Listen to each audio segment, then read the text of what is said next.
este conversatorio lo hemos organizado entre diferentes espacios de las facultades sociales, pero también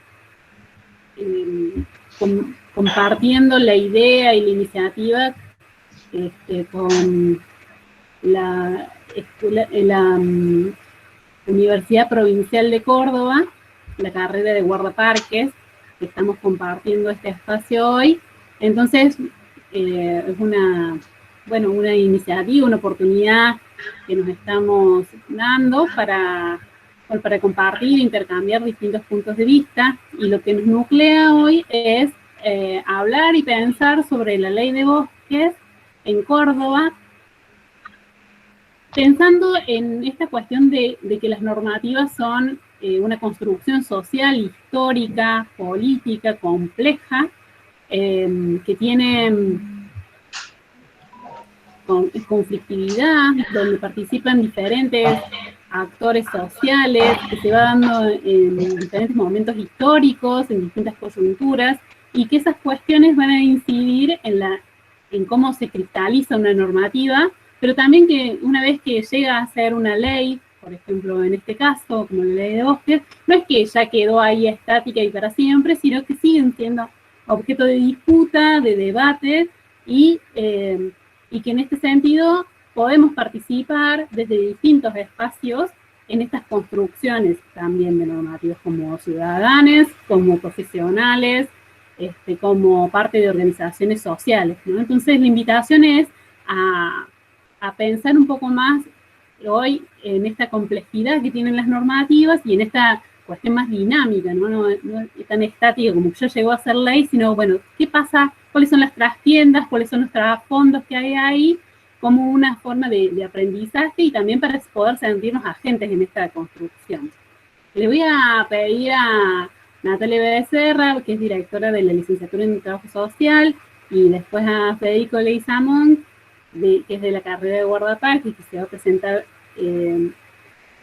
por la Universidad Provincial de Córdoba para, bueno, que nos saluden. Bueno, gracias, Pauli.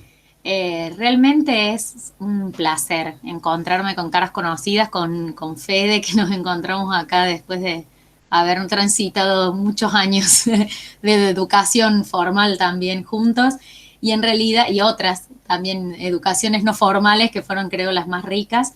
Y en realidad me daba pie esto para decir que desde la carrera de trabajo social, de las facultades sociales, realmente es un gusto, un placer, pero también creo que además es una apuesta y un compromiso poder empezar a pensar este tipo de acciones articuladas con otra de las universidades o con otra de las instituciones formadoras dentro del sistema público de formación superior que tenemos en Córdoba, ¿no? Que es la Universidad Provincial, y que por ahí nos encuentra en búsquedas comunes, en interpelaciones comunes. Entonces, desde ya también agradecerle a Paula y a Mariana, que son las docentes de nuestra carrera, que han impulsado este conversatorio, que es interdisciplinario, multiactorial, interinstitucional, también trayendo como invitados a compañeros y compañeras de los espacios de las organizaciones sociales, ¿no? Vinculadas a la temática del ambiente, por decirlo en términos generales. Después cada uno irá definiendo y cada una irá definiendo cómo nombramos. Entonces, bueno, en eso darles la bienvenida, agradecer el espacio y también compartirles, como hacemos cada una de las veces que iniciamos estos diálogos que nosotros hemos enmarcado en un ciclo que se llama Diálogos desde el Trabajo Social. En realidad surgen como una forma también de reinventarnos como los espacios formativos desde la virtualidad o mediados por la tecnología, como dicen quienes saben de este tema, ¿no? En realidad, a principios de año, pensarnos en los espacios de formación y de educación desde la virtualidad nos resultaba muy complejo. En nuestra carrera, en nuestra facultad, no desea, digamos, no milita, decimos nosotros, por la educación a distancia o solamente a distancia o virtual, porque creemos que el formarnos y el educarnos tiene que ver también con el encuentro, con sentir al otro, a la otra, al otro, con encontrarnos en otros espacios que no sean solo cada uno desde sus casas, ni siquiera tampoco los espacios solamente de las aulas, ¿no? sino las calles, los espacios territoriales, y los otros lugares por donde transitamos y nos vamos formando, ¿no? Cada uno en la disciplina que ha elegido. De todos modos, la tecnología, estas tecnologías nos posibilitan por ahí este tipo de encuentros entre diversas instituciones, diversos actores sociales, políticos, que sería muy difícil encontrarnos quizás adentro de un aula, y hoy sí nos podemos encontrar a través de estas instancias de los diálogos. Así que, bueno, en realidad, hoy particularmente creo que además el tema de cómo habitamos el mundo, ¿no? Y cómo en ese habitar el mundo, la naturaleza, el ambiente, las distintas especies, los otros, las otras, los otros, somos parte de eso, y creo que poder situarnos también y situar nuestras preocupaciones en el caso que nos toca a nosotras desde el trabajo social, pero también desde las otras disciplinas y desde los otros lugares que nos encuentran, es un debate, realmente es un imperativo, ¿no? Volver a preguntarnos cómo habitamos, cómo construimos este lugar donde vivimos todos, todas, incluyendo, por supuesto, a la naturaleza. Así que, bueno, realmente es un placer, va a ser seguramente un espacio de mucho aprendizaje, espero que sea un rico espacio de intercambio.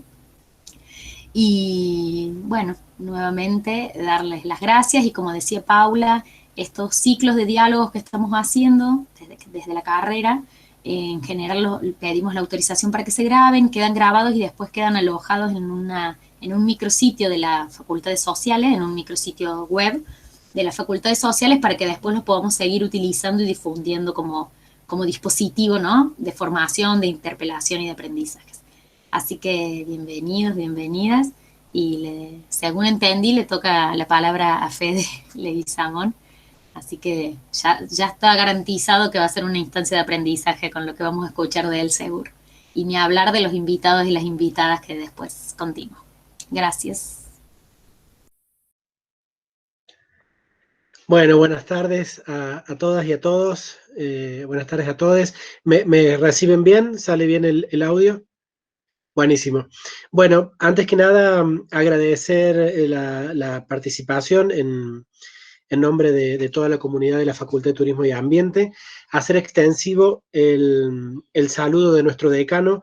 Era la intención de él poder acompañarnos también en este encuentro, pero bueno, cuestiones de agenda lo hicieron medio complicado. Agradecer a Paula el correo amoroso con el cual nos invitó a participar y fundamentalmente la participación del profe Gustavo Peirotti, quien va a dar cuenta de la temática puntualmente.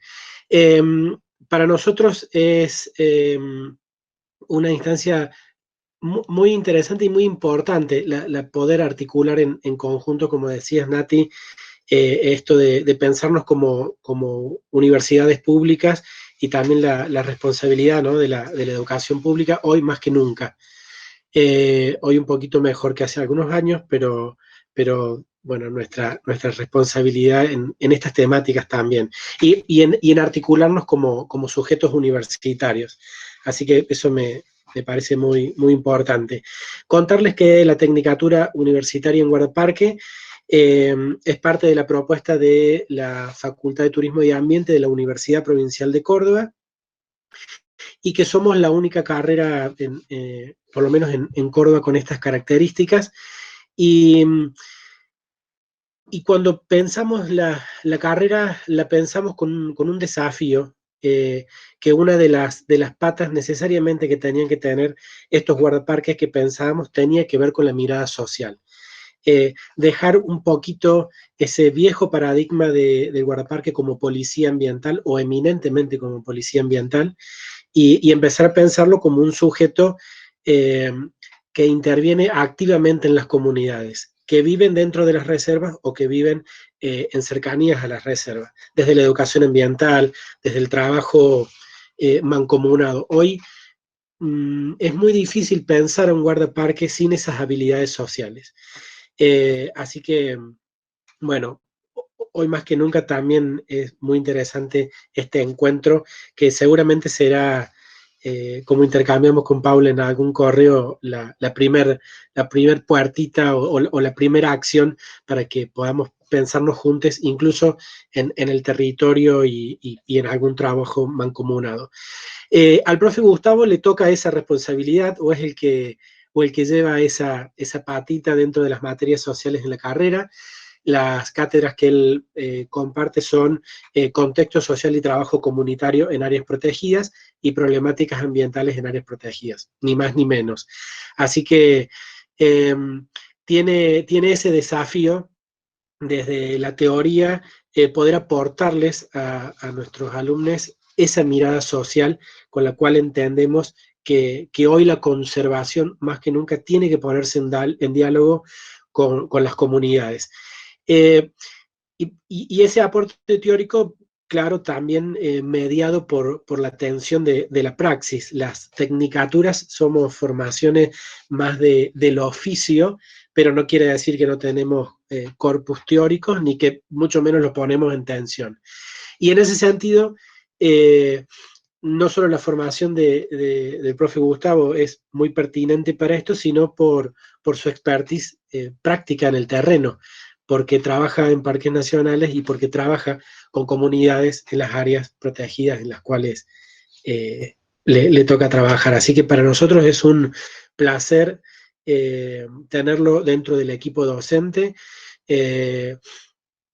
Y bueno, tiene un poquito esa responsabilidad. Ojalá que esto de la pandemia pase rápido y que también aprendamos, ¿no? de esto que estamos viviendo, de que empecemos a ser un poquito más conscientes de cuánto agredimos a nuestro entorno y cómo nuestro entorno en algunos casos también nos empieza a pasar factura.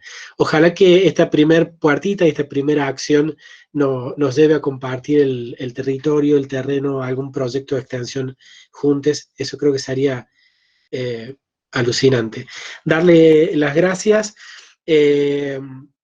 bueno, e invitarles a que tengamos una jornada sin duda muy, muy especial y muy enriquecedora.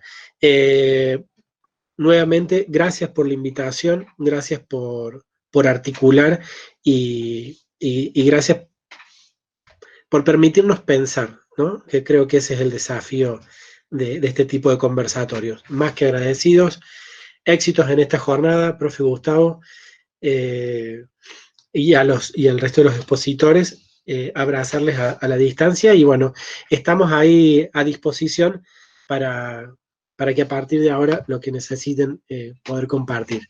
Gracias por la invitación nuevamente. Muchas gracias Federico, Natalia. Vamos a empezar con las exposiciones que va a empezar Gustavo Peirotti, que es docente, como recién dijo Federico, de la carrera de guardaparques, y luego va a hablar Laura Gómez Silveira, que es integrante de la Codebona, se estaba presentando en el chat, también está participando en la defensa de Casabamba, que nos va a poner al tanto de un conflicto que es actual, vigente, de este momento. Sí, podemos tener información de primera mano y de confianza, ¿no? Por el momento están estas dos personas expositoras. Las otras expositores, el internet no está colaborando en este momento, así que bueno, vamos a ir con sus exposiciones. Paula, hay una compañera de la UCOS que se conectó, así que está bueno, ya aceptada en la sala. Perfecto. Bárbaro, bueno, genial. Entonces vamos a tener estas tres miradas, estos tres puntos de vista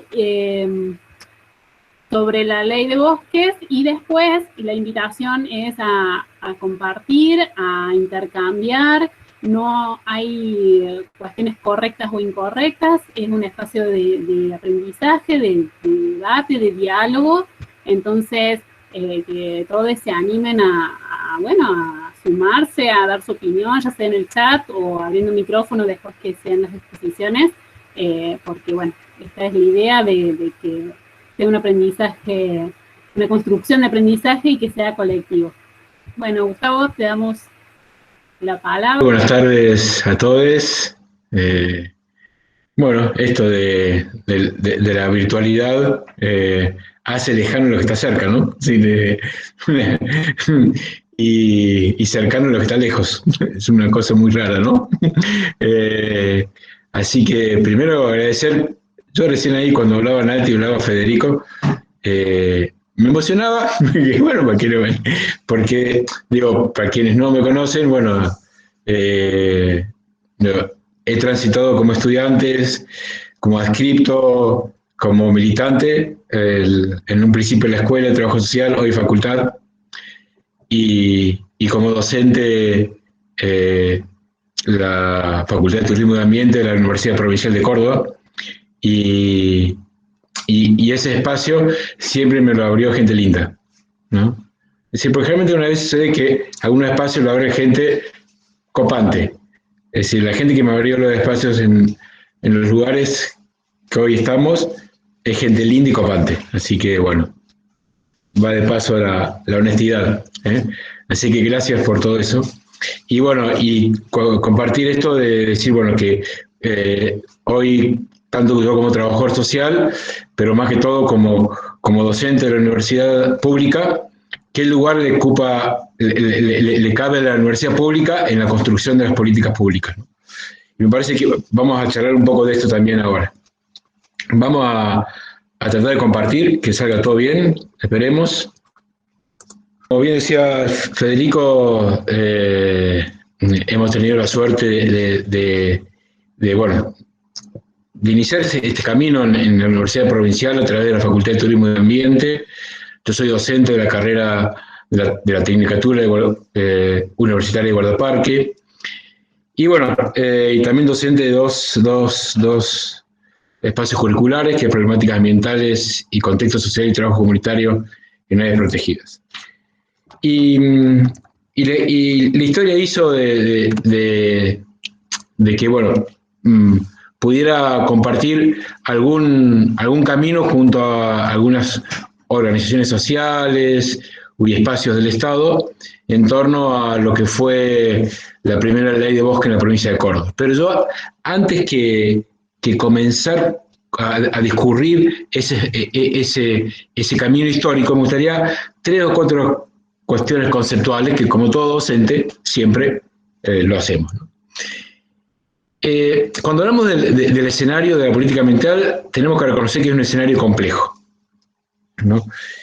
Es un escenario complejo porque hay disputas territoriales, disputas de intereses, y algunos contenidos de ese escenario, el Estado, la sociedad civil, la generación de política pública. Es decir, no podemos hablar de ambiente si no hay regulaciones, ¿no? Es decir, la política ambiental, guste o no guste, es una regulación que genera el Estado, ¿no? Es decir, es una regulación entre las personas, dentro de la sociedad y entre la sociedad y la naturaleza, ¿no?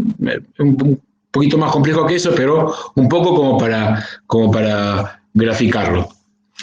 Hay una gestión pública, es decir, para diferenciar lo que es política, ¿no? Es decir, la gestión concreta en territorio, la gestión que, como dicen muchas, le llega a la gente, digamos, ¿no?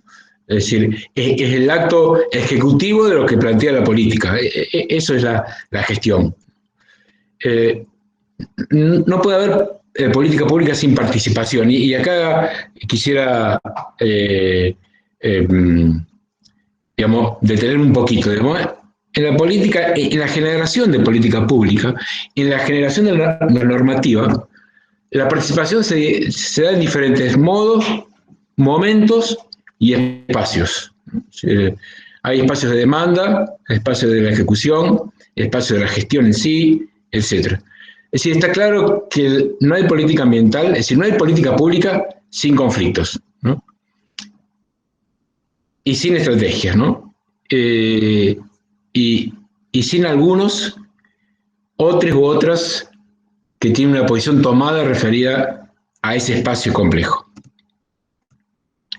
Un poquito como para recordar, ¿no? Eso de lo que plantea Nico Pulatsas, que el Estado es la condensación material de las relaciones de fuerza entre clases y fracciones de clases. Es decir, digamos, si hay un lugar donde se manifiesta las disputas políticas, los intereses de clase o intereses de diferentes sectores de la sociedad, en el Estado. Es muy difícil que la gente dispute una hamaca en una plaza de un pueblo, ¿no? Sí, podrá disputar, ponerse de acuerdo entre los vecinos de qué color la pintan, ¿no? Pero la disputa real está en el Estado, digamos, ¿no? ¿Para qué lado o para qué lugar el Estado define una política pública, ¿no? Y es material porque se materializa en organismos, en políticas concretas, y si hay un lugar donde se materializa la política ambiental concreta es en los mapas que se realizan para definir una ley de bosques, un ordenamiento territorial, digamos, un ordenamiento territorial de un lugar. Lo material de ese ordenamiento es la confección de un mapa, de un documento, etcétera, ¿no? Esto para recuperar un poco de algunos autores, digamos que la política es una acción deliberada de los poderes públicos, ¿no? Es decir, deliberada porque tiene un sentido, tiene un significado y tiene una orientación, ¿no? Y se presupone que la gestión es el resultado consensuado entre diferentes fracciones de clase y que el Estado manifiesta ese consenso, ¿no? Digo consensuado porque algunas veces no es tan consensuado, ¿no?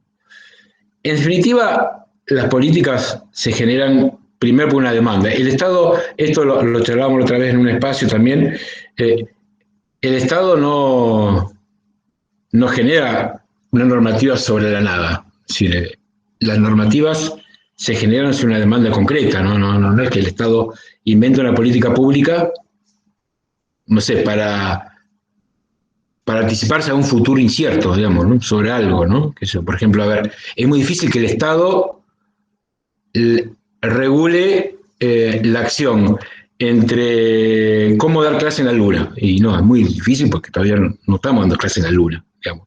A lo mejor cuando lleguemos puede ser. Es muy difícil que regule cómo se utiliza, no sé, el agua que podrían haber encontrado en Venus. No, es muy, digamos, regula sobre demandas concretas, ¿no? Y digo esto porque es para justificar y entender por qué el Estado va atrás de algunos hechos en concreto, ¿no? Algunas veces va demasiado atrás, ¿no? Pero bueno, es decir, responde a una cuestión social, ¿no? Que esa cuestión social se transforma en cuestión política. Y si hay un ejemplo en Argentina sobre esa cuestión social, cómo se transforma en cuestión política, fue el tema de los desmontes y el proceso de destrucción que hubo de los bosques nativos en nuestro país, particularmente a partir del avance de la frontera agropecuaria. Si hay... No estás pasando, Gustavo, las filminas. Ay, perdón. Ahí pasó porque la estoy pasando. Se fue entonces. Apretá el icono de la parte inferior de la compu, que es la presentación, así sale la filmina. No, está hecho. Está hecho. Ahí, vuelvo a presentar. ¿Ahí salió? Ahí está. Sí. Ahí va de nuevo. ¿Ahí está? Ahora sí. Perfecto. Digamos, en Argentina se produce un proceso a ver, ya uno parte, a ver, del 2003, porque quizás en el 2003 es cuando empieza a manifestarse, pero ese proceso es del año 97, 98, donde ya diferentes instancias alertan sobre el deterioro enorme, digamos, la pérdida de bosque nativo, de cobertura boscosa en diferentes provincias argentinas. Pero ahí empieza a haber un proceso de discusión política, de ponerse en agenda política el tema del monte a partir del año 2003. cuando empiezan a aparecer los primeros reglamentos de cobertura boscosa en Argentina, y que dan cuenta de la pérdida. Está claro que cuando hablamos de la pérdida de bosque nativo no solo hablamos de la pérdida de masa boscosa, ¿no? Hablamos de la pérdida de territorios, ¿no? Sí, quizás seguramente los compañeros del movimiento y Laura de la coordinadora van a dar cuenta de este concepto de territorio, que es mucho más que el bosque nativo, ¿no? Es decir, digamos, cuando hablamos de pérdida de bosque nativo, hablamos de pérdida de estrategias campesinas, de expulsión de familias campesinas de sus territorios. Es decir, todo ese proceso que está descrito y que ni siquiera le estoy haciendo digamos, más allá de una posición ideológica y política concreta respecto a este tema, es una descripción concreta, digamos, ¿no? Es decir, hay números concretos que hablan de la pérdida de bosque nativo en la Argentina y con ello la expulsión de comunidades campesinas y la pérdida de economías regionales, ¿no? A partir de esta discusión comienza me acuerdo, quizás muchos estuvimos presentes, una recolección de firmas muy importante en Argentina por parte de una ONG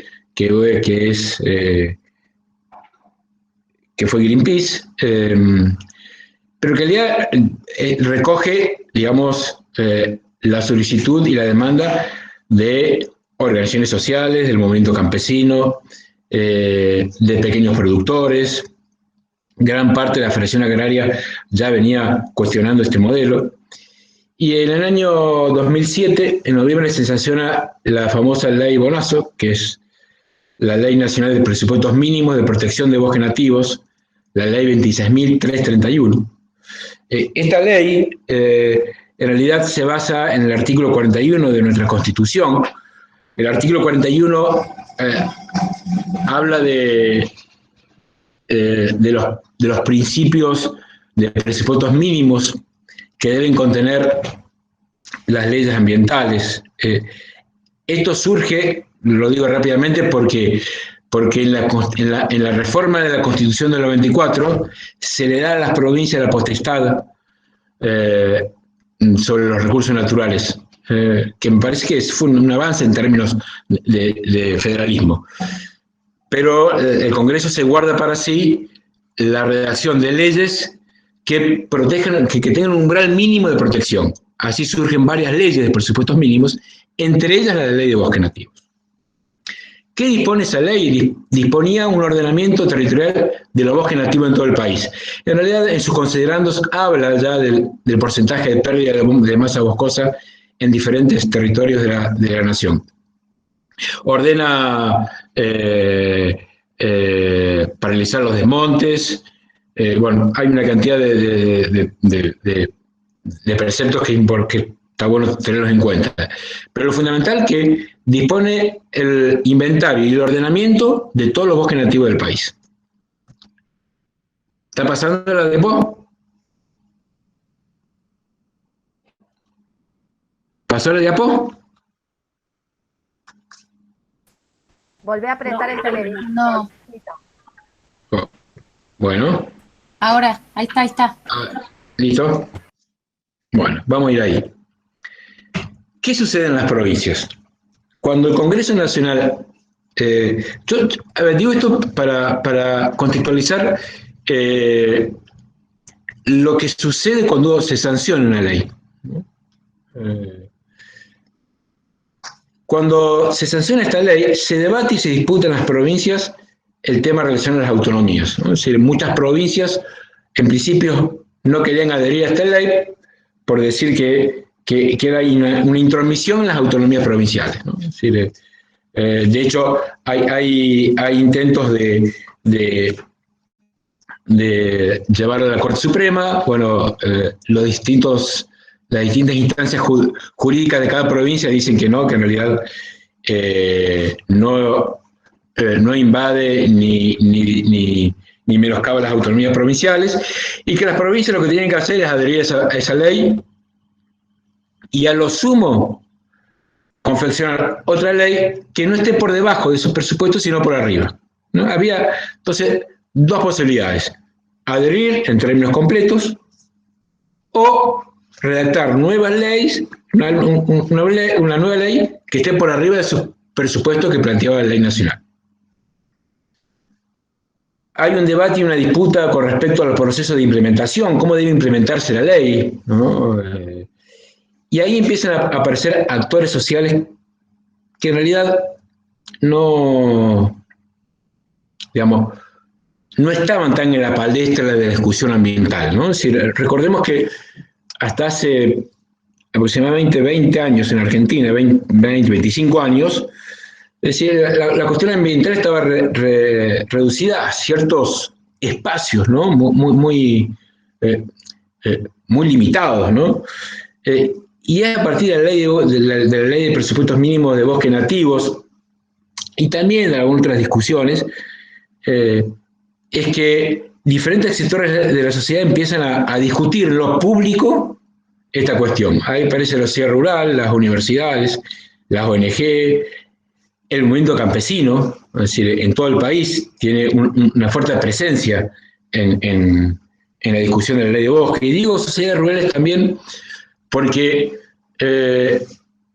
cuando hablo de sociedad rural hablo de los diferentes organismos que nuclean a los productores medianos y grandes productores rurales, ¿no? Cartés, Federación Agraria, Sociedad Rural de hecho, digamos, que ya participaban, digamos, ya generaban discusiones respecto a las políticas de intervención del bosque nativo. Es decir, eso tiene que estar claro, digamos, ¿no? Es decir, digamos, que gestionaban el bosque nativo, lo gestionaban, ¿no? Eso está claro, digamos, ¿no? Porque es a mano fundamentalmente del modelo agropecuario, ¿no? Agroexportador, que en Argentina va desapareciendo gran parte de su cobertura boscosa.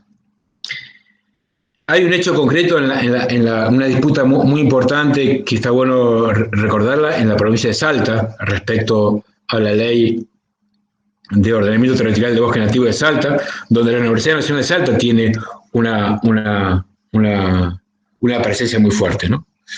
Pero también hay demoras en la elaboración de los mapas y la elaboración de normativas. Es decir, la ley nacional daba un año para que las provincias ordenen sus bosques nativos. ¿Qué sucede en nuestra provincia?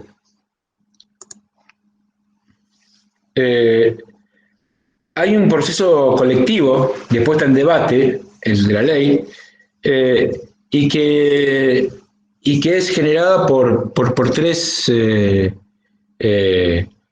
digamos, tres actores que a mí me parece que son muy importantes, ¿no? Es la Facultad de Ciencia Agropecuaria, más precisamente la Cátedra de Ecología Agrícola de la Universidad Nacional de Córdoba, y hago mención en la cátedra, porque si bien después hay una presencia importante de otras cátedras de la facultad, digamos, como en toda democracia y en todo espacio democrático, no todas las opiniones son homogéneas. Entonces, bueno, digo esto porque, bueno, en la figura de Alicia Barchuk, Horacio Britos, y después de otras cátedras de la facultad, tiene una fuerte presencia en la discusión y la elaboración de la ley, ¿no? O del proyecto de ley. La presencia del movimiento campesino como sector fundamentalmente productivo del espacio del bosque nativo, y la de la Dirección Regional Centro, en ese momento la Delegación Regional Centro de Parques Nacionales. En forma conjunta ellos realizamos un espacio de debate muy amplio en la Universidad Nacional. A partir de ahí se conforma la Comisión de Ordenamiento Territorial de Bosque Nativo. Ahí participa la Universidad Nacional de Córdoba, la Universidad Nacional de Villa María, Río Cuarto, el Movimiento Campesino, Parques Nacionales, una parte de Federación Agraria, varias ONG, y digo Secretaría de Ambiente, también la Secretaría de Ambiente formó parte, porque la Secretaría de Ambiente en ese momento ya había dictado una resolución que se tenía que formar la COTBN. Entonces, a partir de esa resolución es que todos estos actores van a formar parte de esa COTBN. En un primer momento también participa la Sociedad Rural de Córdoba, más precisamente Jesús María. Después se aparta en un momento, se aparta del primer momento, ¿no? Los primeros días se aparta. Aquí voy bastante más, hago un análisis bastante descriptivo y rápido. Se realizan diversos talleres de ordenamiento territorial de bosque en distintos sectores de la provincia. ¿Por qué? Porque la ley nacional, en su reglamentación, tanto en su articulado como en su reglamentación, establece que el proceso de discusión de la ley y la realización de los mapas y del proceso de ordenamiento tiene que ser en forma participativa. Entonces, esta COTEBN elabora una estrategia que incluye 6 talleres en distintos sectores de la provincia de Córdoba. Y yo quiero acá en ese sentido, ¿ahí se ve la filmina? Sí, ¿Se ve la filmina? sí, Bueno, sí. yo quiero en este sentido marcar un punto de inflexión.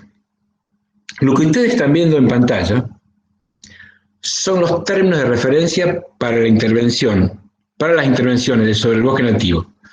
Es la resolución 10 de 2005 de la ex Agencia Córdoba Ambiente. ¿Qué hacía esos términos de referencia? Esos términos de referencia tienen unos fundamentos, habla de la deforestación, habla del proceso de pérdida de bosque nativo, habla del primer mapa, que es del año de principios del siglo XX casi, cuando Córdoba tenía el 90%, el 95% de bosque, y lo que era en el 2005, digamos, hace una referencia interesante. Esos términos de referencia lo que establece son de la forma que tienen que intervenirse el bosque nativo en la provincia de Córdoba. Fíjense los actores, les pido por favor, que están abajo. Es un trabajo realizado en conjunto por Agencia Córdoba Ambiente, Ministerio de Producción, Secretaría de Agricultura y Ganadería, Cartés, Sociedad Rural de Jesús María, Sociedad Rural del Oeste de Córdoba, Sociedad Rural de Cruz del Eje, Sociedad Rural de Deán Funes, Federación Agraria Coninagro. Año 2005. Gus, fíjate ¿Sí? si podés hacerle un poquito de zoom para que lo Bueno. podamos lo nombraste, se ve, pero está muy chiquitito. Ahí, perdón. Si podés, si no, no importa, apelamos a la... A ver, espera. Ahí está. Ahí está. Ahí está, ahí se ve más grandecito. Bueno, perdón. Gracias. Ahí está, Nati. ¿Se ve mejor? Más o menos, voy a parecer una persona muy mayor, pero sí, está. No, está. Usted dígame. Ahí está, bien, fíjense. Ahí sí, pero ahí va, subirlo un poquito, o sea, bajarlo a la flechita, si podemos ver para... Ahí, no puedo, no me deja. Bueno, no importa, déjalo, ya lo escuchamos y queda grabado y después de última lo copiamos acá en el chat. Ahí queda, ¿ahí lo ven? A lo mejor, si yo hago así... No. Ah, seguí, discúlpame sí, la interrupción. No, está bien, me parece bien. Ahí está, genial. Está. Digo, acá hay un punto de inflexión importante. Esto fue en el 2005. Bueno, aquí se establecen algunas cuestiones que fueron muy cuestionadas desde diferentes ámbitos. Acá lo que se prohíbe es el desmonte total y se permite el desmonte parcial, ¿no? Lo que trae como consecuencia este concepto de desmonte parcial es el aumento de la pérdida de masa boscosa, digamos, ¿no? Pero bueno, estos son los actores que definen en el año 2005 la intervención sobre el bosque nativo. Y esto en realidad es común a varias provincias argentinas. Esto a partir de la ley de bosques del año 2007 cambia radicalmente, ¿no? Se pasa de esta cantidad de estos actores, porque acá lo que se define es qué es bosque nativo en estos términos de referencia. ¿A qué se llama desmonte? ¿A qué se llama bosque nativo, digamos, a esta gran discusión? ¿A qué se llama rolado sustentable? Digamos, ya vamos a lo que es rolado.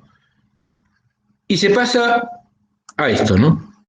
A ver, acá.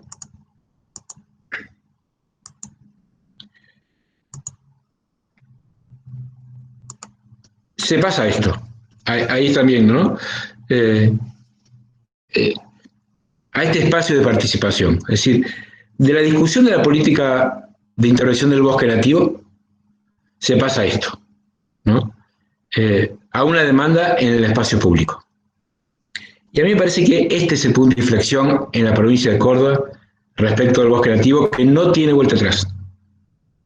Es decir, no, si hay algo que sucede con las políticas públicas, no hay vuelta atrás, sí, no hay un retroceso, aunque pueda haber en términos normativos, pero no en participación pública, digamos, no en puesta en discusión en lo público. Sucede que en la provincia de Córdoba, usted dígame si no se ven, por favor, hay una gran discusión, hay un debate importante, estos 6 talleres nuclean a cientos y cientos de personas, de pequeños productores, campesinos, pequeños productores capitalizados, referentes del ámbito científico, universidades, etcétera, ¿no?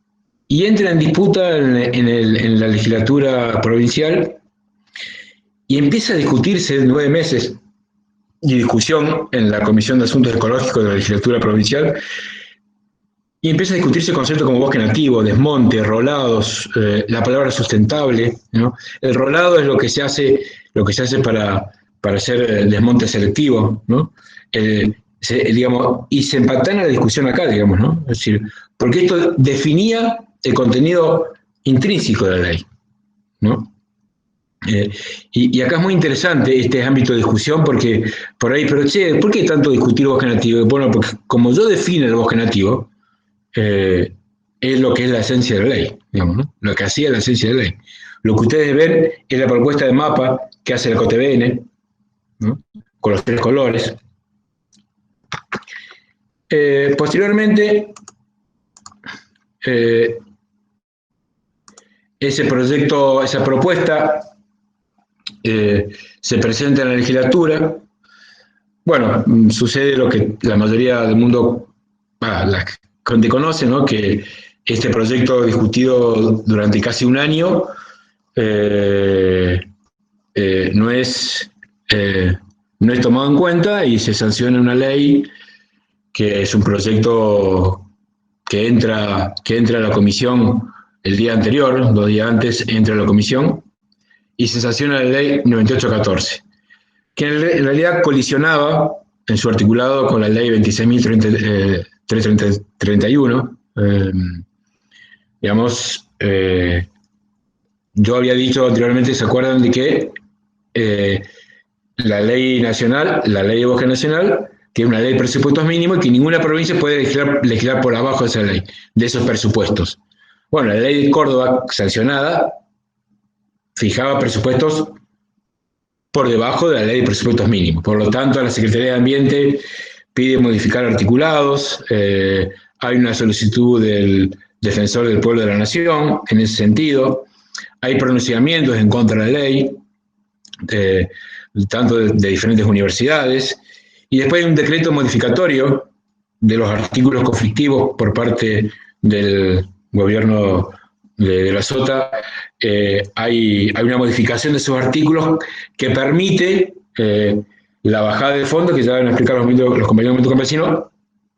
Hay una bajada permite bajar fondos para los pequeños productores. Rápidamente,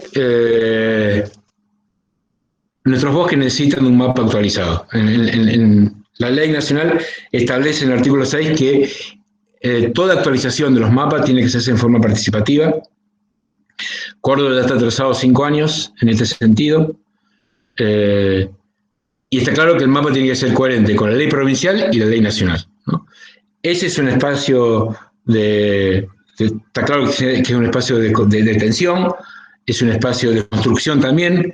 Yo creo que a ver, lo que plantea la política ambiental es la posibilidad de construcción colectiva de las normas. Digamos. No hay forma, porque su alcance son públicos, es decir, no son alcances privados. Lo que tiene la política ambiental, y en particular la ley de bosques, es que su alcance es público. Por lo tanto, la concurrencia de diferentes actores es una condición para su construcción. Entonces, bueno, hay que seguir avanzando en ese desafío, por más que genere tensiones. Y un poco yo quería esto, ¿no? Es decir, en la actualidad, hoy hay que seguir trabajando en el mapa, tengo entendido, desde la Secretaría de Ambiente. Ustedes saben, y como dato, en el año 2009, yo siempre lo tomo como ejemplo, en el año 2009, cuando se sanciona la ley 9814, había 600, 700 personas en la calle. En la última marcha por la ley de bosque de la provincia de Córdoba había 40.000. ¿No? Sí. Está claro que en el medio sucedieron cosas sociales y en términos ambientales. ¿No? Y eso no hay una vuelta atrás en ese sentido. ¿No? Vuelvo a reiterar, en el año 2009 éramos 1.200 personas en una de las primeras marchas, en las últimas eran bastante menos. Y en la última marcha en la provincia de Córdoba había 40.000 personas en la calle.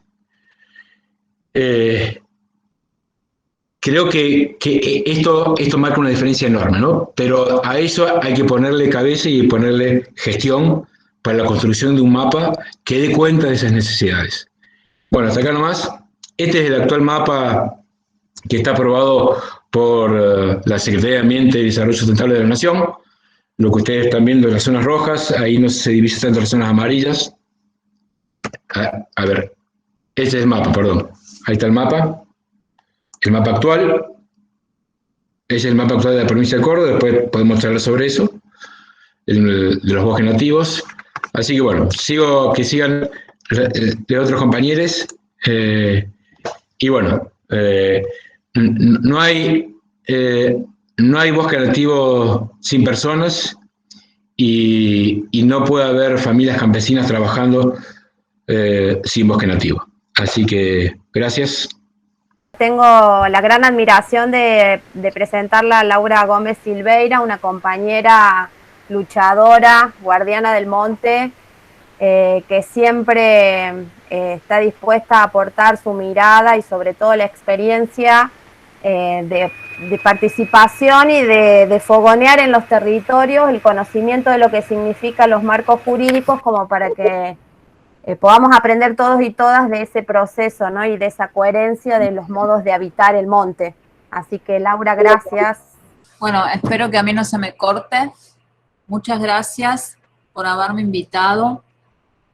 Cuando se formó la carrera de Tecnicatura de Guardaparques, donde muchos y muchas de mis compañeros de militancia son profesores, siempre los amenazo con que me voy a anotar. Y ellos me dicen, no, por favor, así que bueno, la clase de Perotti, un lujo, y ese es el kit, ¿no? Cómo bajar todo ese conocimiento a los territorios. Porque, como bien dijo Gustavo, y como sabemos, las leyes existen, pero las personas tenemos que conocerlas como para poder exigir su aplicación. Y nosotros por ahí elegimos conocerlas porque tenemos una militancia, leemos, preguntamos, participamos de conversatorios, pero aquellos y aquellas que viven en territorio, ¿cómo hacemos?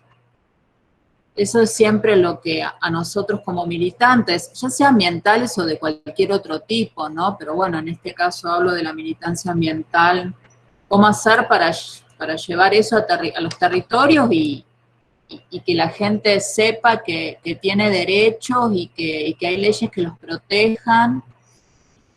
Y también cómo hacerlos para que ese conocimiento llegue a quienes nos gobiernan y a quienes gestionan en el territorio, ya sea desde la comuna, que es el territorio más chiquito en cuanto a lo legal estoy hablando, ¿no? En cuanto a lo institucional. O a las municipalidades donde hay 6 o 7 o 9 concejales y no tienen idea.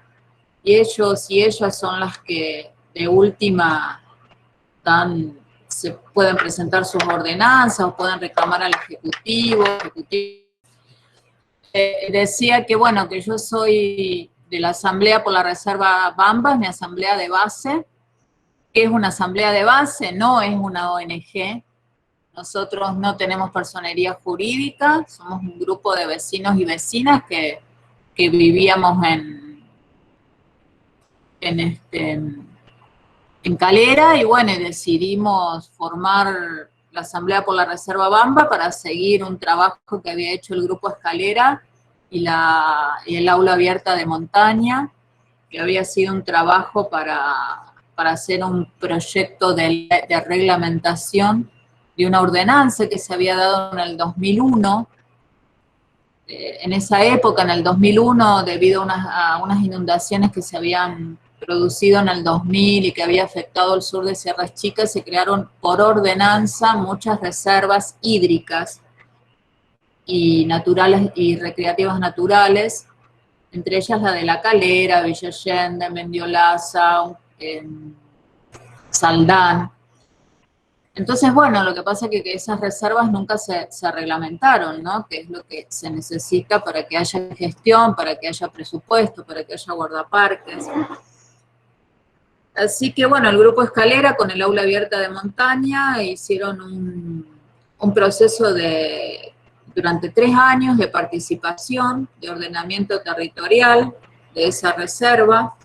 La ordenanza dice que Calera es toda la reserva hídrica, ¿no? Así que, bueno, ordenaron el territorio en un proceso participativo que es muy estudiado porque fue ejemplo de proceso participativo, imagínense, del año que estoy hablando, ¿no? Entre el 2005 y el 2008, o sea, recién se estaba hablando, como recién dijo Gustavo, de lo que era el bosque, ¿no? Y bueno, después de 3 años ese proyecto entró en el Consejo Deliberante y jamás fue tratado, ni aprobado, ni nada. Entonces, bueno, nosotros retomamos ese trabajo y ahí fuimos aprendiendo. Y bueno, y viendo todo lo que faltaba y año tras año pidiendo la reglamentación de la reserva o al menos la adecuación de este proyecto, trabajando con los vecinos y las vecinas, que es muy difícil. Calera es un lugar, es un territorio donde se lo conoce como estos lugares que se conocen en las Sierras Chicas, ciudades dormitorios, ¿no? Estar tan cerca de Córdoba. Entonces, como que la gente no tiene un sentimiento muy arraigado de Calera, al menos la gente nueva. Está muy dividida entre una población que tiene escasos recursos, que vive a la orilla del río, pobladores así rurales también, semirurales, después, bueno, la masa trabajadora, ¿no? De Calera de siempre, que su trabajo siempre fue las mineras, las canteras, y después está los nuevos vecinos venidos de Córdoba con mucho poder adquisitivo que vive adentro de los countries, ¿no? Así que es algo muy complejo territorialmente. Bueno, pero nosotros seguimos laburando igual, entramos en la red de la Coordinadora Ambiental y Derechos Humanos de las Sierras Chicas, que es una red de organizaciones, colectivos y asambleas de todo el corredor Sierras Chicas, que trabajan en diferentes localidades, también atendiendo las problemáticas socioambientales. Y un día, como dijo Peirotti, se vino este nuevo proyecto de cambiar la 9814, en lugar de actualizar el mapa, sino de cambiar la ley. Y bueno, y ahí nos juntamos con otra gente de otros lados, de toda la provincia, asambleas y organizaciones de toda la provincia, y formamos la CODEBONA, que es la Coordinadora en Defensa del Bosque Nativo a nivel provincial. Y había gente de todos los corredores, ¿no? Y bueno, y ahí empezamos a trabajar contrarreloj y a ir por toda la provincia dando talleres, contando de qué se trataba, de qué era esto del proyecto de ley que querían cambiar, de qué se trataba la ley de bosques, de qué se trataba el bosque, las zonas rojas, las zonas amarillas, las zonas verdes, bueno, nada. Todo lo que explicó Peirotti lo tuvimos que salir a explicar 2 meses, y su gente, y bueno, la acompañados por muchos y muchos, el movimiento campesino, hasta los originales, y así logramos 3 marchas bueno, y varias movidas más, y un amparo que logramos este proyecto archive, ¿no? Hasta ahora está archivado.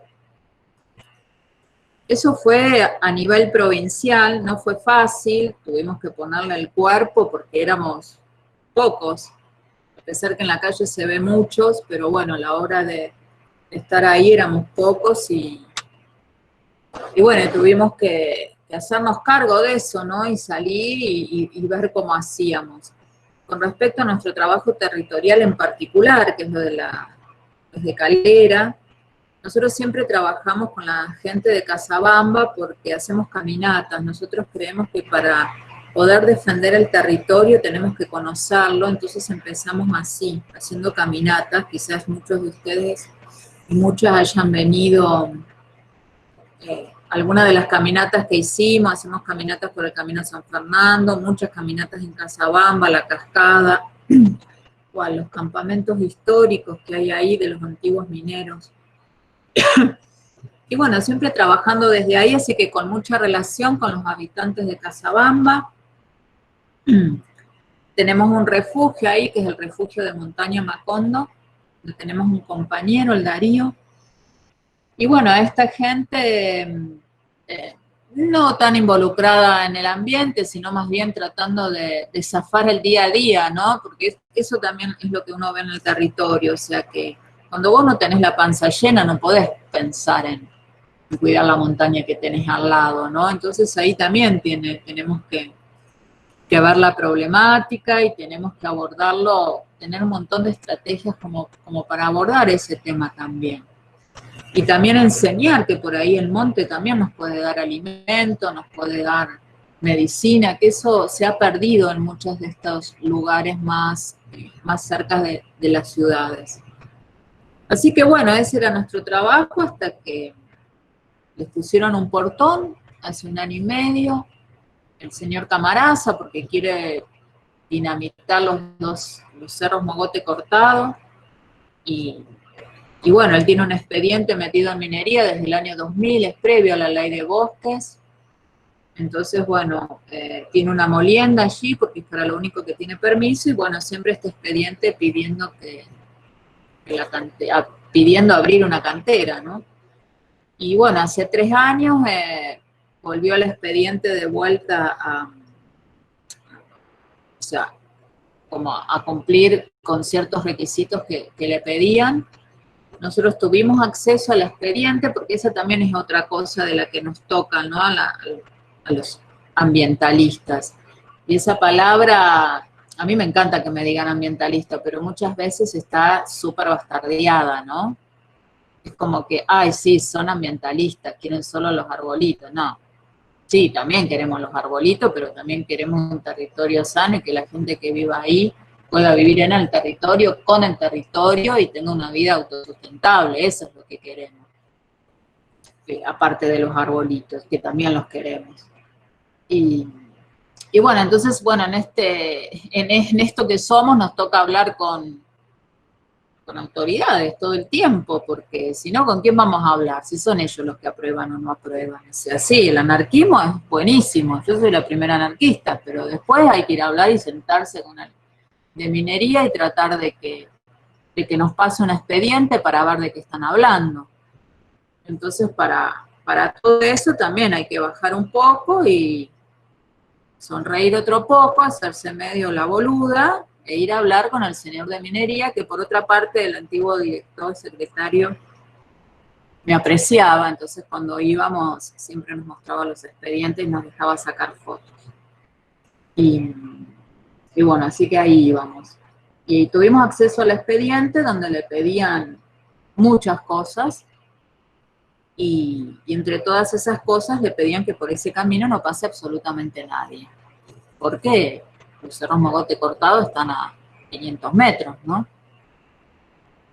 Entonces, bueno, el señor un día, haciendo caso a este pedido, porque si no, no puede abrir la cantera, puso un portón hace 1 año y medio y cerró el camino, y bueno, al principio dejaba entrar si te pedía documentos, te anotaba en una lista, después el portón estaba todo el tiempo cerrado, después entraban y salían solo los vecinos y vecinas, después hubo una lista negra donde había algunos vecinos y vecinas que no podían entrar.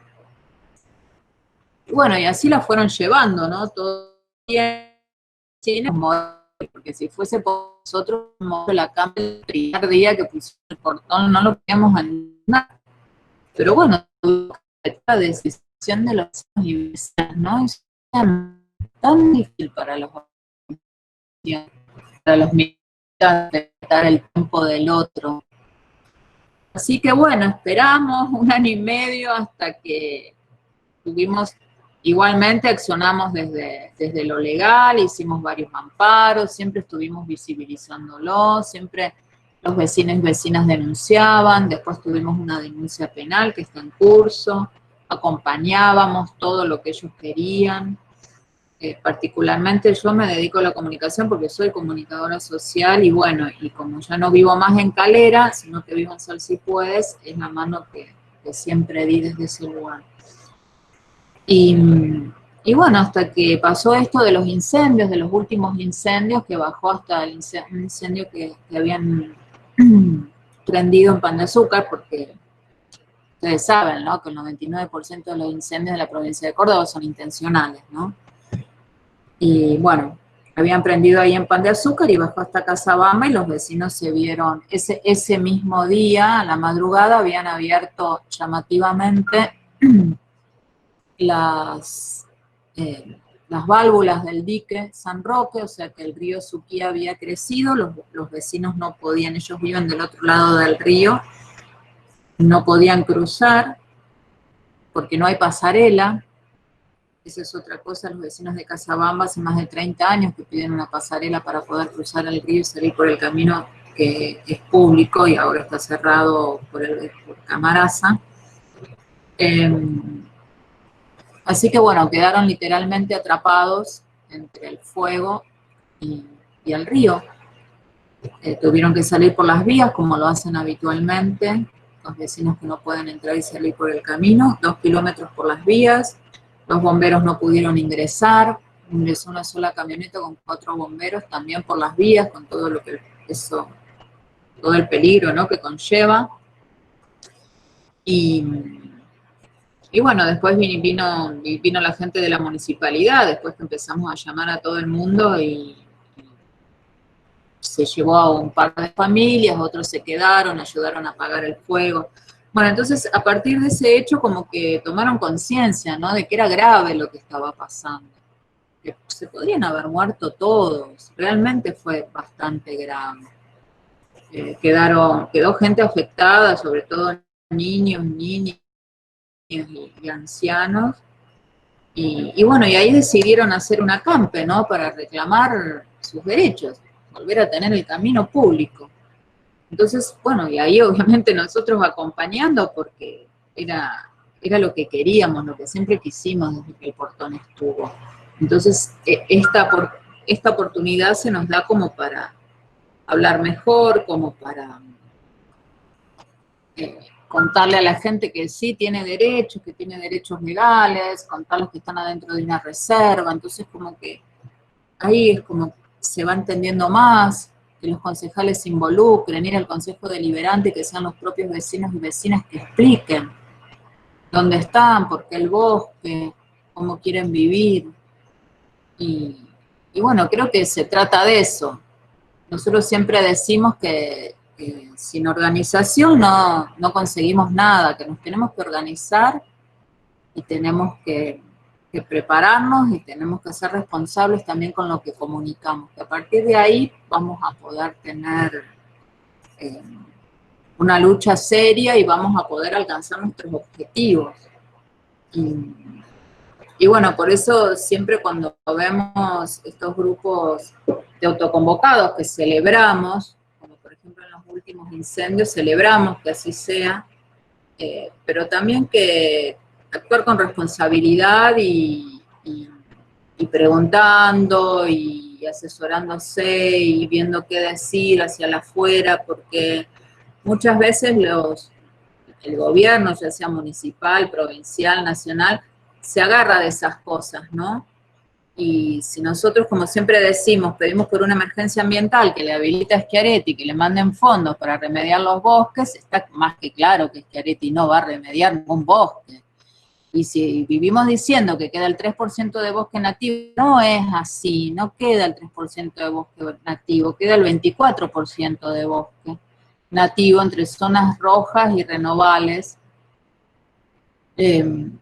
Entonces ellos nos van a decir, queda el 3%, bueno, lo llevamos hasta el 3% de bosque nativo, no queda el 3% de bosque nativo, queda el 3% de bosque nativo en su mayor grado de conservación.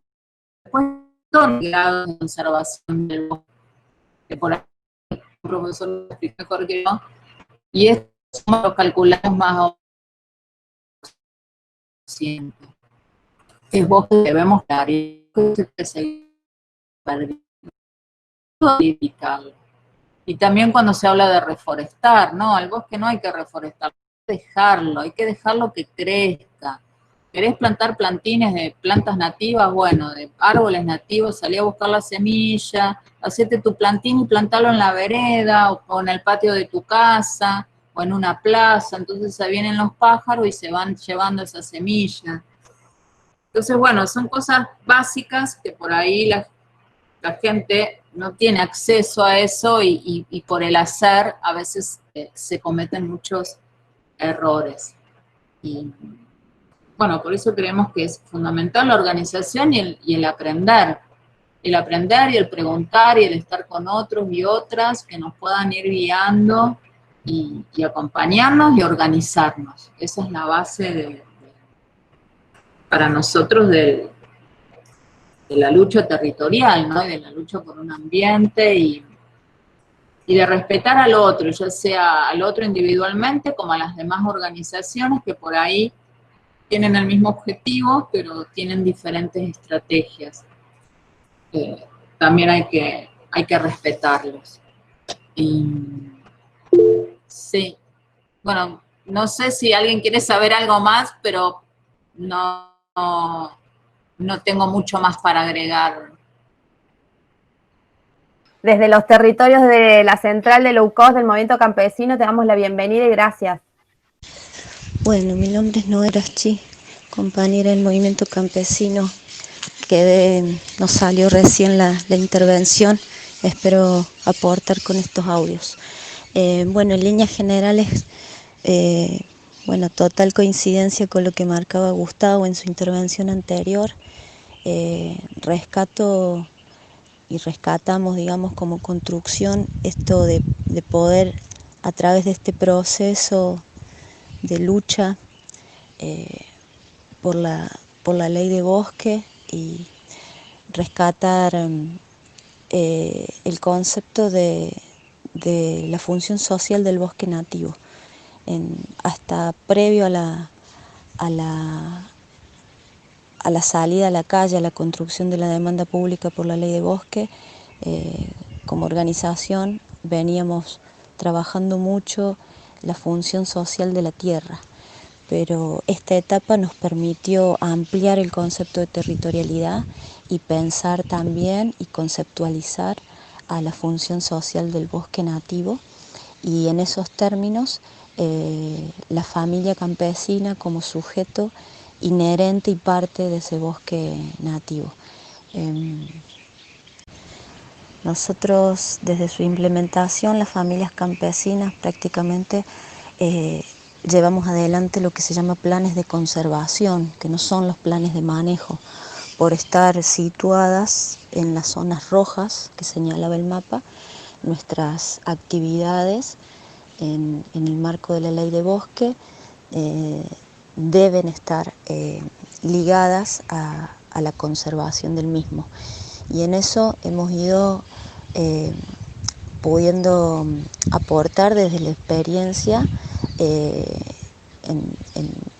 manera concreta en la práctica misma la posibilidad real de cómo las familias campesinas somos un sujeto necesario, digamos. La familia, las personas son un sujeto necesario para la conservación del bosque. Y que es posible llevar adelante, digamos, intervenciones sustentables incluso desde el aspecto productivo también.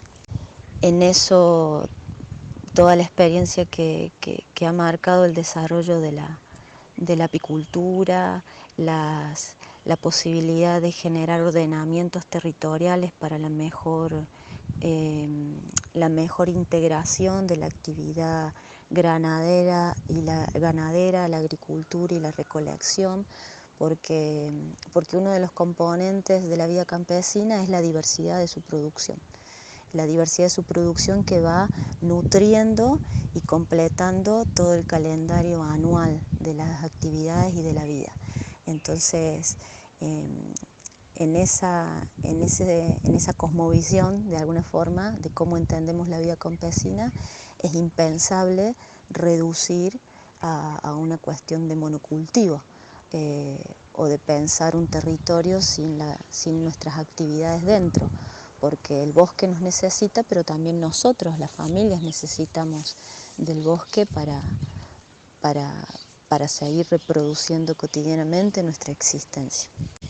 Y bueno, y por último agregar de que en la organización y los aprendizajes en el marco de esta construcción colectiva ha permitido de que la temática del bosque nativo la hayamos podido trasladar o haya sido un eje transversal a los distintos aspectos de nuestra vida y de nuestra construcción. Entonces, hablamos de bosque nativo en las escuelas campesinas para generar más conocimientos sobre el bosque nativo, para generar más prácticas o experiencias que puedan mejorar nuestra vida en los lugares y mejorar también las condiciones de sustentabilidad y de recuperación del bosque. Y en eso nos hemos animado a hacer pruebas, ensayos, a poder también ir generando conocimientos en términos de qué manera y con qué prácticas concretas y al alcance de nuestro cotidiano podemos facilitar los procesos de regeneración, de recuperación del monte, de conservación de humedales, etc. Y bueno, en los mismos términos nos ha animado de alguna forma a innovar y a pensarnos en términos no solo de productores, sino también de elaboradores, como es la experiencia de las queseras, de las dulceras, de las compañeras que elaboran los teces. Entonces, bueno, pensar el bosque en términos de largo plazo y de sustentabilidad también nos ha desafiado a innovarnos, a recrearnos y a ponernos en permanente aprendizaje. Y finalmente, bueno, decirles que ser actores y parte de esta política, asumiendo todo lo que falta por mejorar, por avanzar, nos ha permitido también, o por lo menos nosotros hemos tenido la lectura de ver a la cuestión esta de tener un rol activo en esta temática y en esta política como un claro desafío por avanzar en el reconocimiento de la posesión y del reconocimiento del sector y de las familias campesinas en los territorios que aún, digamos, en términos de regularidad y de situaciones de tenencia de la tierra, venimos como lentos, digamos, con una política de Estado que todavía no termina de definir y de acreditar el reconocimiento que tenemos las familias en los lugares que habitamos, pero claramente tener la titularidad de estos planes, exigirlos, acceder a ellos, para nosotros acredita también carácter de posesión. Y es como otra prueba más importante, digamos, en ese largo camino de cambio estructural que todavía nos debemos. qué interesante tener estos distintos puntos de vista, ¿no? Donde me parece que hay como un eje común que tiene que ver con la disputa de sentidos, ¿no? Que cómo desde hace, bueno, no tantos años, ¿no?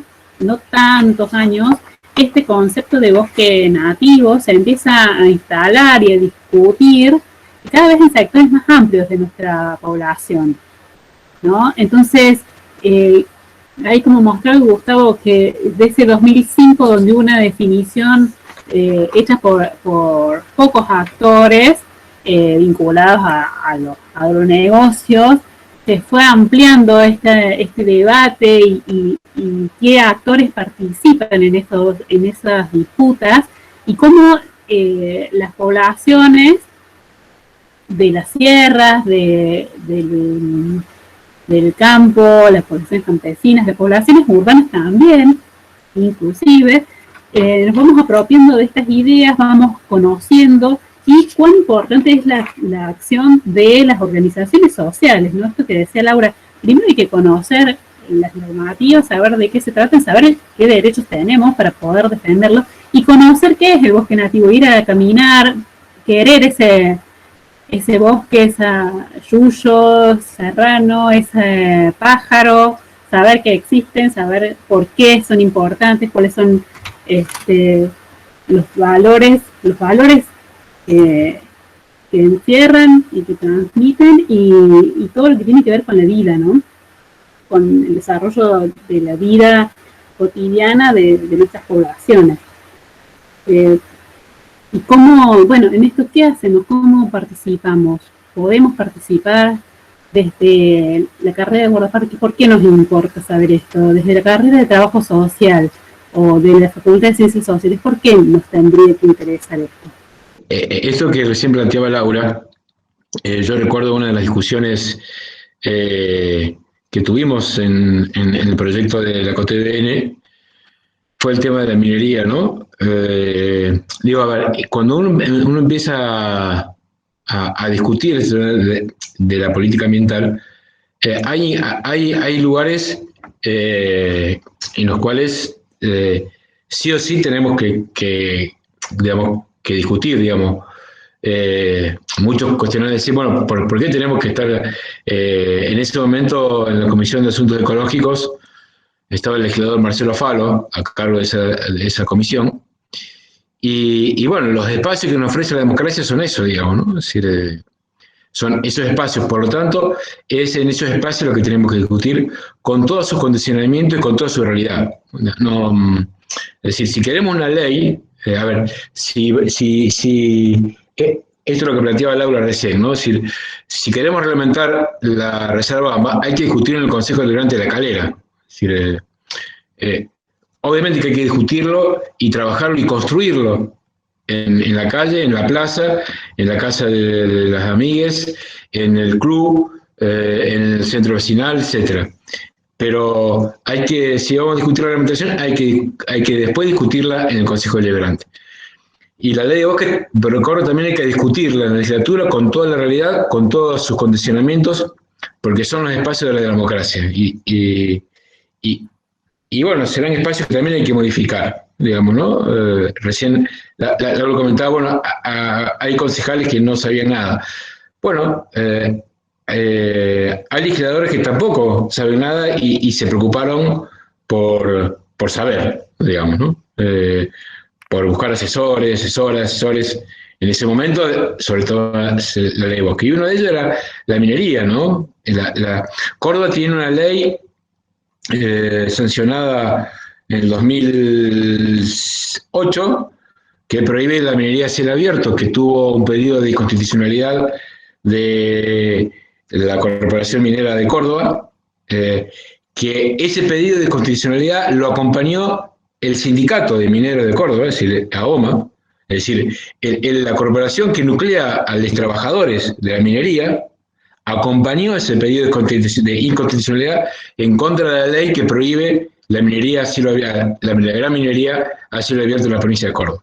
El Tribunal Superior falló a favor de la ley, entonces hoy seguimos teniendo la ley, digamos. no sucede con la ley de bosque lo mismo, digamos, ¿no? Es decir, el mío de derrotero, pero bueno, lo que yo digo de que uno se encuentra con actores y actoras que no tenía pensado encontrarse, digamos. Córdoba, por ejemplo, en lo que es minería de aplicación, rocas de aplicación, es uno de los segundos, creo que el tercero o el segundo productor del país, digamos, ¿no? Es decir, la minería de aplicación de Córdoba, es decir, todo lo que es roca de aplicación que para la construcción, ¿no? No estamos hablando de minería a gran escala, ni de oro, ni de plata, ni de zinc, ni todo eso, sino roca que es caliza, ¿no? Córdoba tiene un potencial enorme en ese sentido y nutre a gran parte del centro del país, ¿no? Entonces es un actor de peso, ¿no? Entonces, bueno, me parece que también es, por eso, ¿no? Cuando uno va al Consejo Deliberante, cuando se va a la legislatura, se encuentra con estas situaciones, ¿no? Entonces, creo que también, a ver, actualmente hay cuestiones de la ley de bosque que por ahí no le permiten a las comunidades campesinas intervenir en el bosque, por ejemplo, ¿no? Entonces, es una situación compleja, digamos, ¿no? Que es necesario abordar tanto para las entidades del Estado como para las organizaciones de base. Eso quería aportar. Bueno, hay varias intervenciones en el chat que van dando opiniones. Por ejemplo, Bernardo Ferraris dice, la ley determina colores que de algún modo da cuenta. Después si querés ampliar, Bernardo, está bueno. Fabiana Marbian dice, lo fundamental es que se empiecen a aplicar las leyes existentes, como ya se dijo. En Altagracia hace 10 años que estamos luchando contra la apropiación de los arroyos, aguas y tierras por los emprendimientos inmobiliarios, además del desmonte consiguiente. Y Gemma Hermano dice, también es interesante ver los vacíos que presentan las leyes vigentes, a partir de las cuales se pueden pensar nuevos proyectos, articulaciones y luchas para modificar lo que ya está y pedir por nuevas medidas que no estén contempladas. Y Javier dice, un simple comentario, la importancia de generar redes para compartir mejor la información y generar encuentros entre el mar de discursos que nos distancian y fragmentan. Acercar círculos, muy buena charla, gracias. Y Laura dice, si puede, y por supuesto, Laura. Sí, sumar a esto que dice Gustavo, que es siempre, las leyes existen, tienen vericuetos, como dice acá un comentario, pero para todo esto tenemos que conocerlas, ¿no? Es lo de siempre, entonces por eso nos tenemos que asesorar, tenemos que conocerlas para poder reclamar, exigir que se cumplan, y todo siempre termina en una decisión política, siempre. Porque tantos hay vericuetos para hacer cumplir la ley, como hay vericuetos para hacerla no cumplir, como desde lo más chiquito en un municipio, una ordenanza que te cambia el uso del suelo ilegalmente, pero la cambia y es aprobada, y bueno, el que manda es la municipalidad y te plantaron un country, como sucedió muchas veces en Calera, en Mendiolaza, en Villa Allende. Entonces, siempre termina siendo una decisión política. Y las decisiones políticas se enfrentan, ¿no? O se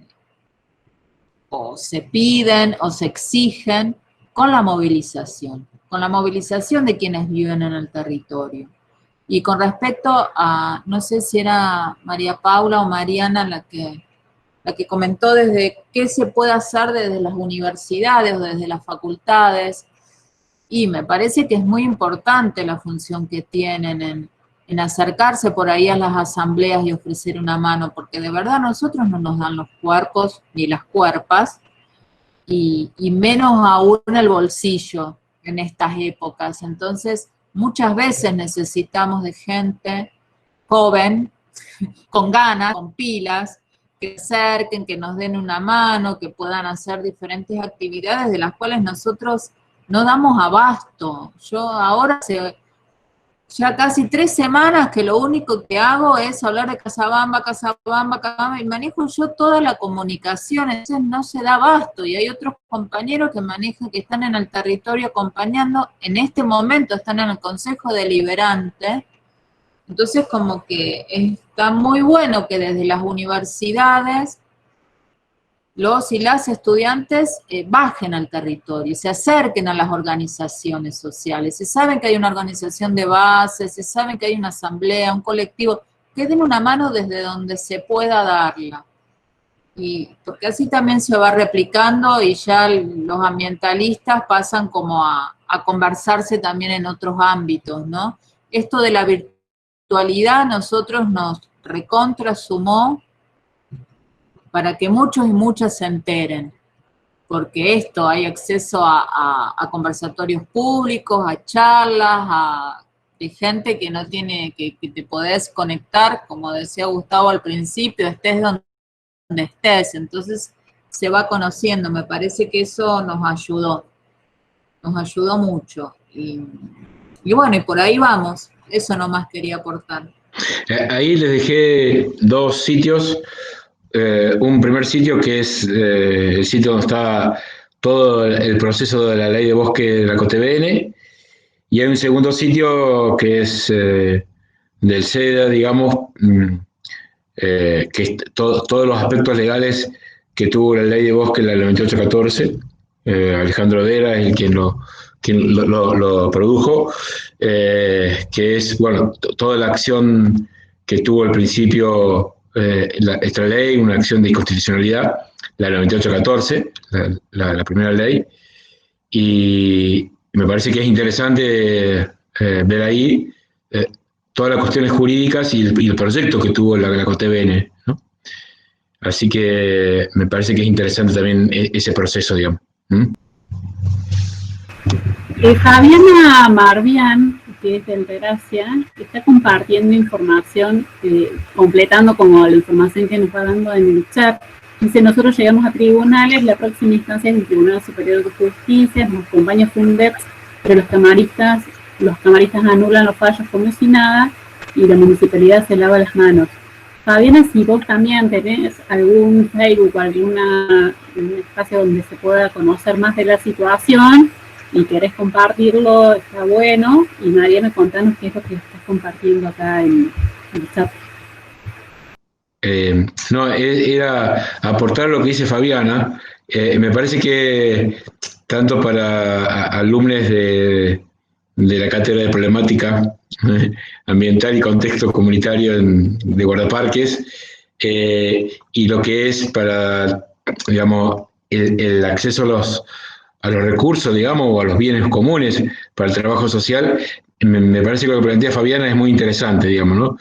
Si hay algo que hemos naturalizado durante mucho tiempo en nuestra provincia, es el tema del acercamiento de los arroyos, ¿no? Fíjense esto, ¿no? Recién hace 10 años, quizás menos, se empieza a poner en discusión fuertemente el tema del acercamiento de los arroyos, ¿no? Y del acceso público a las playas. A mí me parece que ese es un tema que es un espacio interesante para abordar y para problematizar, ¿no? O sea, algo cercano es lo que sucedió en Altagracia con el country Potrerillo Larreta, digamos, y acá, bueno, yo en el lugar donde vivimos también está cercado un arroyo por un barrio privado, digamos. Este acercamiento a los arroyos, y no es solo una práctica que ha tenido los countries, sino una práctica que deviene de muchísimos años, y una práctica de manejo ganadero para que se ha tenido, ¿no? De muchos campos que alambran los arroyos para que la gente no entre, o para evitar el robo de ganado, o para evitar que el ganado se pierda, etcétera. Se alambra los arroyos, el que es un espacio público, ¿no? Me parece que ese es un tema de discusión bastante interesante. ¿Querés, Laura, si quieren comentar lo de las adhesiones para lo de Casabamba, que acá Mariana pegó en el chat? Pegué mal, sí, pero... Esa es el señor Camarasa, que es el señor este que yo contaba, que puso el portón, mandó una carta. Nosotros el día lunes nos reunimos con el intendente, se reunieron los vecinos y las vecinas, no yo. Y bueno, el intendente les prometió que esta semana les iba a poner la pasarela, ¿no? Le iba a terminar de llevar el último tramo de la pasarela para poderla poner. Los 2 tramos anteriores, el intendente anterior, también del mismo partido político, el señor legislador, hoy legislador Rodrigo Rufeil, había llevado los 2 primeros tramos de pasarela un día antes de las elecciones municipales. Y ahí quedaron, ¿no? Al lado del río. Y ahora este nuevo intendente, Facundo Rufeil, primo del legislador Rodrigo Rufeil, el primer día de la campe llamó por teléfono a los vecinos que les prometía que les iba a poner la pasarela y que iba a ver si hablaba con el empresario, con Camarasa. Los vecinos le dijeron que no, que ellos iban a seguir en el acampe, y bueno, el día lunes los recibió y ahí se comprometió a poner la pasarela. El día de ayer ingresó el último tramo de la pasarela, el camión llegó hasta la puerta, el portón no se abrió, tuvieron que llamar al intendente, el intendente se hizo presente y habló con el señor guardia llamó por teléfono al señor Camarasa y ahí el señor Camarasa autorizó para que abran el portón al camión que traía el último tramo de la pasarela con el intendente. Cuento esto para que vean lo que es el poder privado, ¿no? Y el poder de un empresario ante no solo el derecho de las personas, sino del propio intendente, ¿no? Que es el ejecutivo.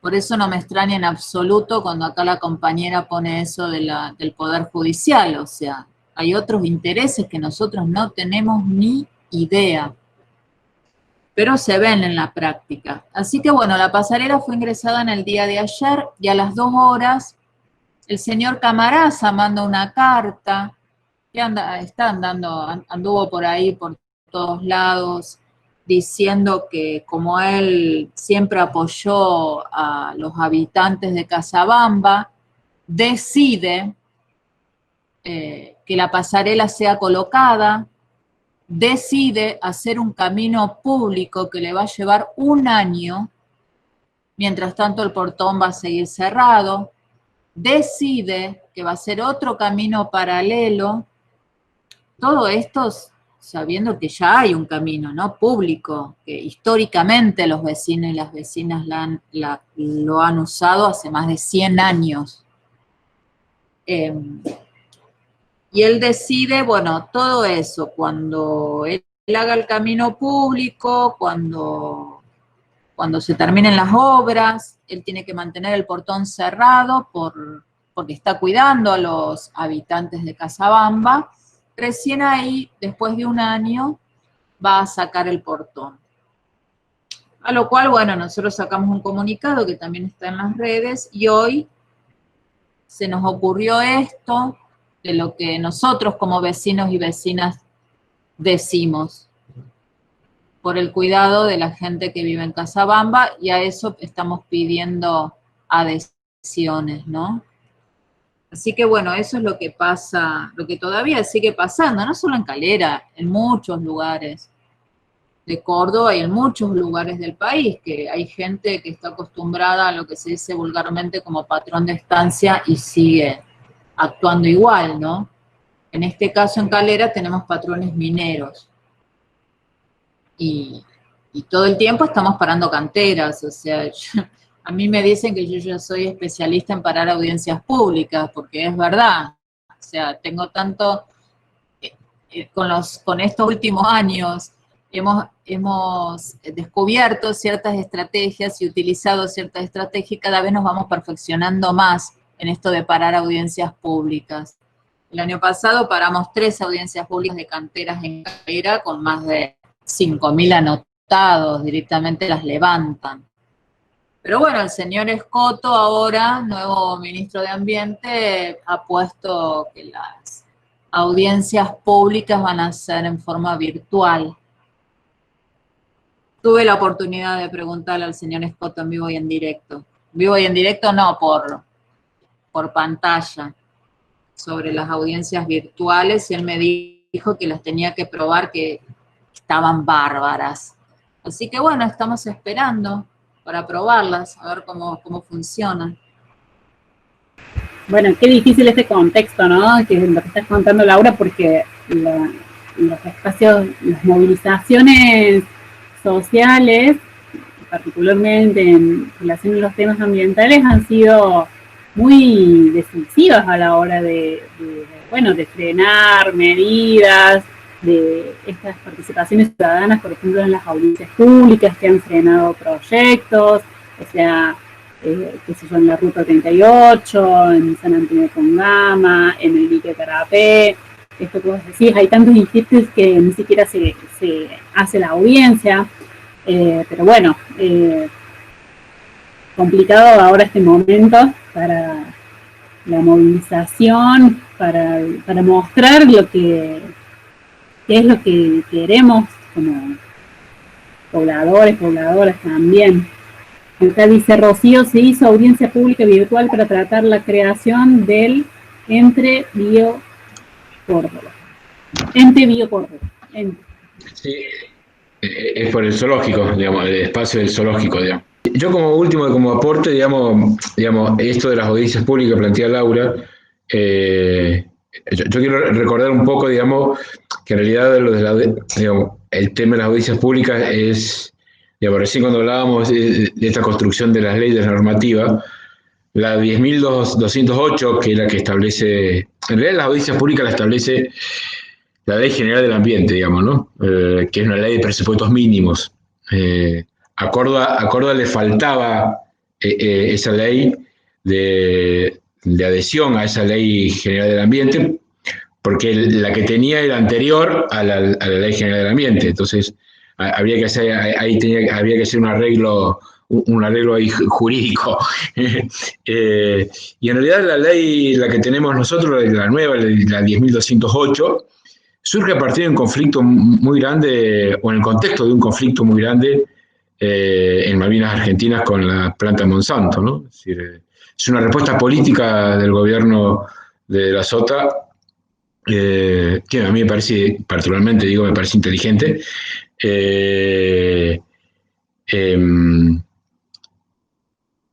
y una respuesta que fue a esa situación y que fue a partir de esa creación de esa ley, donde se constituye una cantidad de audiencias públicas y que en algunas pudieron parar algunos emprendimientos, ¿no? O sea, aquí en San Antonio Redondo fue con la instancia del Dorado, en el dique Carapé fue con la audiencia pública de Carapé, se paró la instancia de la construcción del dique Carapé.